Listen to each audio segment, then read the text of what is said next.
সবাইকে অশেষ ধন্যবাদ আমার এই ভিডিওগুলো দেখার জন্য।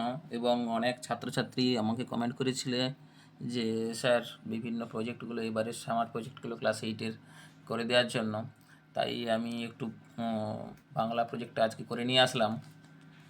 দেখো, সামার প্রজেক্ট বাংলা প্রকল্পের বিষয় আছে ছোট গল্পের নিবিড় পাঠ, গল্পের চরিত্র, কাহিনী এবং মূল উদ্দেশ্যের বিষয়ে যে মৌলিক মতামত। এইটা হচ্ছে প্রজেক্টে দেওয়া আছে আমাদের ওয়েস্ট বেঙ্গল যে স্কুলগুলোতে প্রজেক্টটা দেওয়া আছে তার এইটা মূল বিষয়বস্তু ছিল।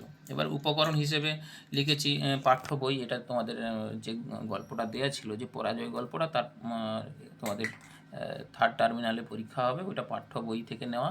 এবং কাগজ, কলম, পেন্সিল এবং স্কেল উপকরণগুলো দরকার। তারপরে আছে দেখো একক একক